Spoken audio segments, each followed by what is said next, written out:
चलिए हाय। इस वाले शॉर्ट्स में एक बार ऐसे 315 को रिवाइज करते हैं। 315 क्या है? Risk assessment procedures. मैं शॉर्ट में और जो रेलेवेंट बातें हैं वो रिवाइज कराऊंगा आपको। 315 हम लोग क्यों लगाते हैं? सबसे पहला, ताकि हम क्लाइंट की अंडरस्टैंडिंग ले सकें, क्लाइंट को समझ सकें, क्लाइंट के एनवायरनमेंट को समझ सकें। अच्छा सर, समझना क्यों ज़रूरी है?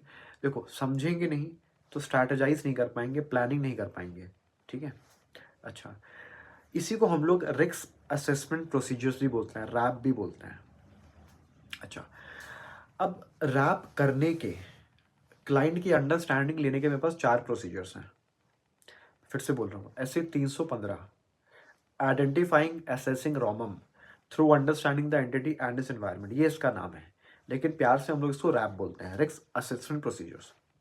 अब क्लाइंट की अंडरस्टैंडिंग लेने के 4 प्रोसीजर्स हैं: inquiry, observation, inspection, analytical procedures. देखो, मुझे क्लाइंट की अंडरस्टैंडिंग लेनी है, ठीक है। तो पहली चीज़ तो ये, आप इंक्वायरी करते हो। अब वहाँ जाते हो क्लाइंट के प्रेमाइस में, क्लाइंट के ऑफिस में, अब वहाँ पे लोगों से इंक्वायरी करते हो। जैसे सेल्स मैनेजर है, आप सेल्स मैनेजर से पूछते हो, सर आपको टारगेट्स कितने दिए जाते हैं, क्या आप टारगेट्स को मीट कर लेते हो, आप ज़्यादातर सेल क्रेडिट में करते हो, कैश में करते हो। ऐसे ही कोई रिस्क मैनेजर है, आप रिस्क को कैसे मैनेज करते हो, आपने इंश्योरेंस वगैरह ले रखा है क्या? तो ये सब बातें हम लोग पूछते हैं।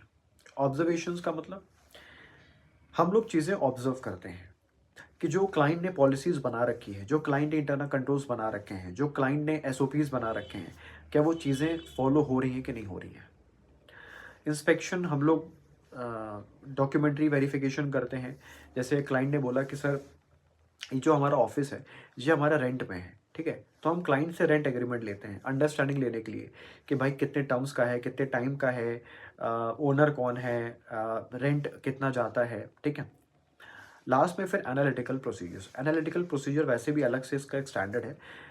देखो, इसमें क्या होता है ना, हम लोग थोड़ा सा मॉडर्न अप्रोच और थोड़ा सा apart from traditional approach follow करते हैं। जैसे फॉर एग्जांपल, हम लोग इसमें प्रीवियस ईयर से कंपेयर करते हैं, बजट से कंपेयर करते हैं, अपने कॉम्पिटिटर का डेटा कंपेयर करते हैं, ये सारी चीज़ें हैं। तो ये सारी चीज़ें करने से फ़ायदा क्या होता है, हमें क्लाइंट की अंडरस्टैंडिंग मिलती है, और अंडरस्टैंडिंग के हिसाब से हम मटेरियलिटी सेट करते हैं, और मटेरियलिटी सेट करने के बाद फिर हम चीज़ें प्लान करते हैं, स्ट्रेटेजाइज करते हैं। फिर से 315 risk assessment procedures, identifying assessing ROMM through understanding the entity and its environment.